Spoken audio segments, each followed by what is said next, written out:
Voy a contar una pequeña intimidad. Nosotros todas las semanas nos juntamos con mi equipo de producción a ver un poco lo que vamos a hacer para el lunes siguiente. Y el miércoles pasado estábamos armando este programa y nuestra duda era el lunes, la gente, ¿de qué va a hablar?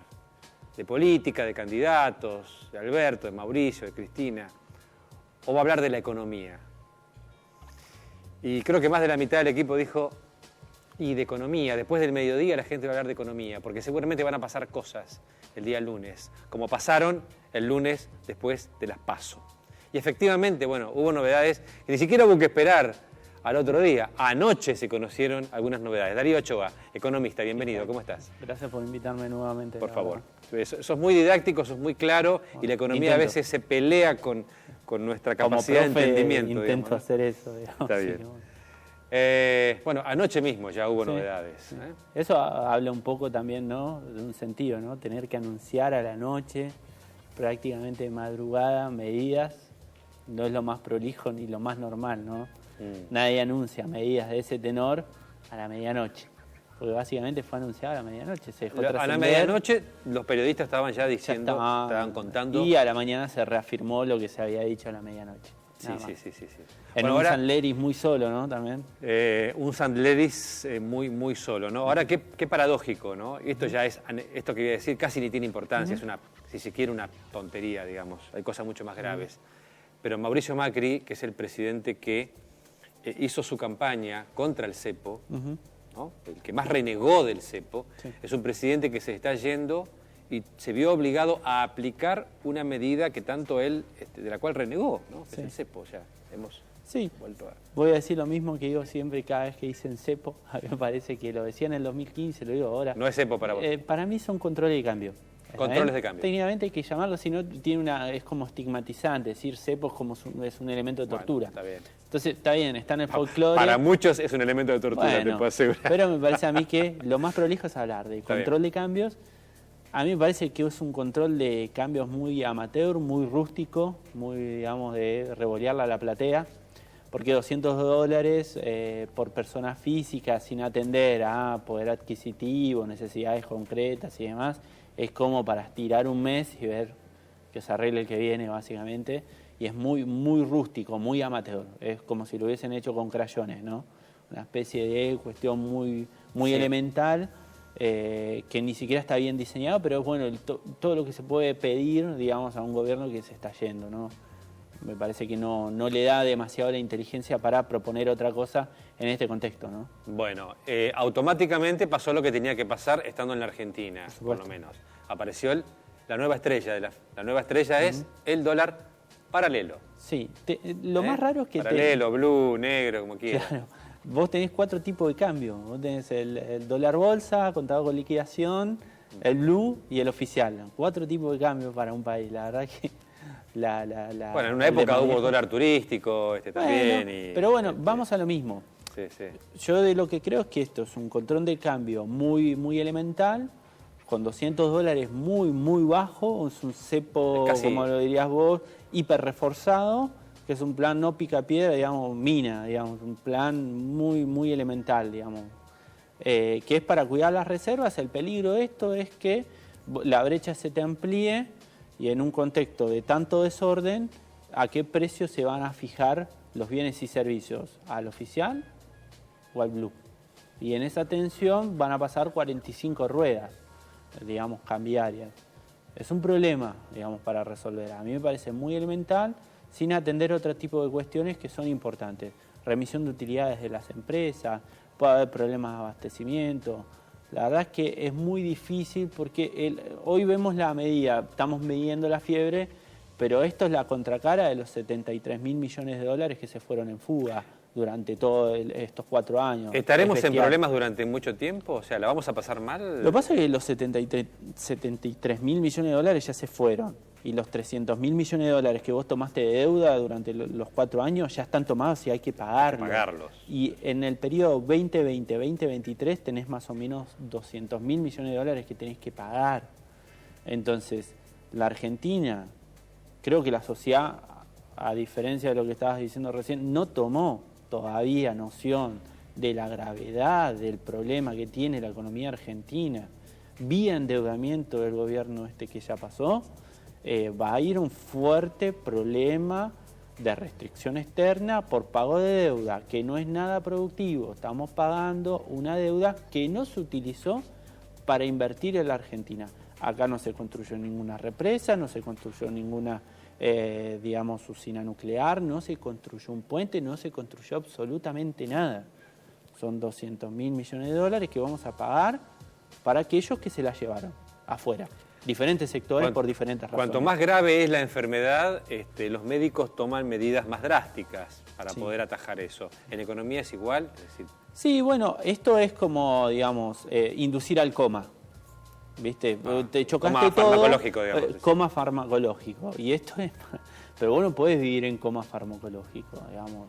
Te vas a derivar en otros problemas y seguramente la enfermedad preexistente va a seguir estando. Esto es porque chocaste muy fuerte, te pegaste un golpazo bárbaro y para estabilizarte te ponemos en coma farmacológico, pero no te estamos atendiendo lo que a vos te pasó en realidad. ¿Le adjudicás alguna responsabilidad a cierta clase empresaria argentina que especula todo el tiempo? ¿O eso es normal y eso es lo que se espera de un empresario? Mirá, yo el otro día tuve la suerte que me convocaron un grupo de empresarios, al cual agradezco mucho, para disertar sobre esto mismo, y yo distingo entre empresarios e inversores. Los inversores, vivimos en un mundo de inversores e invertidos. Buscan la rentabilidad a corto plazo, que su cotización de bolsa, servicios públicos privatizados, cotización de bolsa suba mediante tarifazo de 3.000, 4.000% como hubo en este país, y después que la economía se rompa toda. Eso no es un empresario, eso es un inversor especulador. Entonces, una cosa es un especulador inversor, que puede llegar a tener una empresa, pero usa su poder de lobby para obtener tarifazos, y otra cosa es el empresario que hace una tarea dignísima, que es organizar la producción de la forma más eficiente que sea posible, generando laburo. Eso es otra cosa. Entonces yo no creo que el empresariado argentino tenga responsabilidad sobre esto. Ahora, grandes grupos económicos, seguramente que sí. Pero como decía Aldo Ferrer, un gran economista argentino, nosotros tenemos el empresariado que la clase política nuestra genera. Está bien. Pero creo que la inmensa mayoría del empresariado argentino no tiene nada que ver con esto que está pasando ahora. Los economistas no hacen futurología, pero igual te pregunto, ¿cómo imaginás estos 40 días, poco más de 40 días, que faltan para que asuma Fernández? A mí me parece que empezamos bien.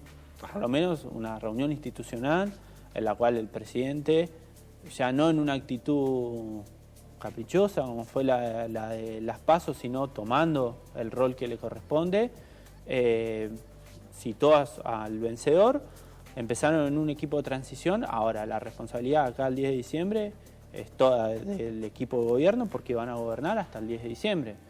Espero que estas medidas, que aunque no son una solución de fondo, por lo menos no ocasionen más problemas, se cuide las reservas y si es en ese tenor, le dé un pequeño, muy pequeño margen al gobierno que viene para con otra fortaleza política poder encarar las soluciones de fondo que necesita la economía argentina.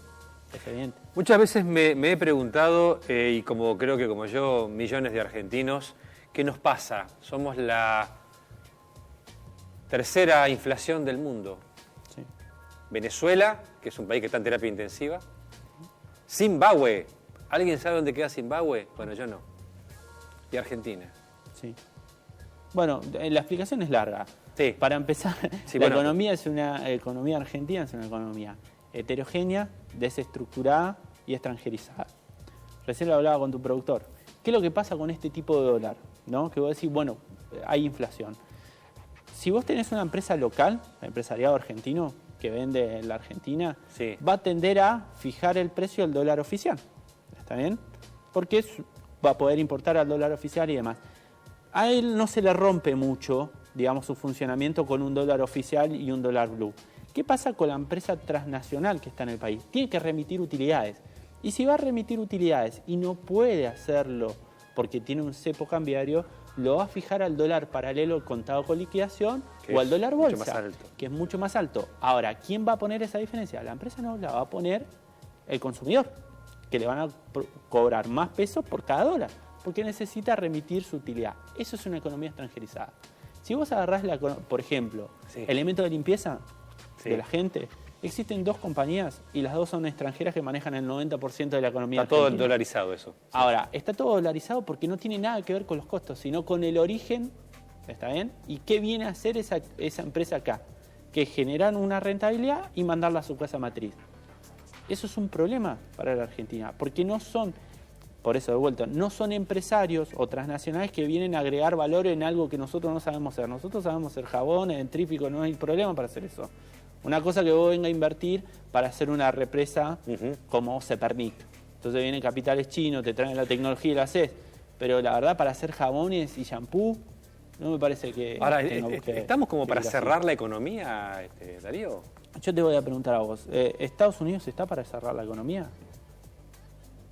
No, ¿no? No, bueno. Es la principal economía del mundo. Sí. Y la cierra. Te pone retenciones al biodiesel argentino, pero también le pone retenciones al acero chino. El tema acá es que hay que dejar de comprar... Pasa que los chinos tampoco se quedan quietos, digamos. O sea, las guerras comerciales son muy sangrientas también. Es que siempre existieron. El tema es que antes había un discurso que no coincidía con los hechos. Ahora hay un discurso que coincide con los hechos históricos. Los países centrales llegaron a madurar sus empresas para hacerlas competitivas en el mundo a partir de proteger su mercado interno. Lo que hay que volver es un modelo de mercado interno, salario y producción. La última, cortita. ¿Algún consejo que le quieras dar a la gente que te está mirando? ¿Se te ocurre?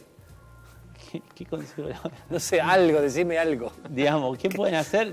Intentar, digamos, aquel que tenga dolarizado parte de sus ahorros, que lo siga haciendo, digamos que preserve sus ahorros de la manera que fuera. Bien. Aquellos que puedan adelantar consumo de bienes durables lo hagan, y aquellos que tengan que estoquearse de mercadería también lo hagan. Digamos, no es lo más prudente para la economía argentina hacer eso.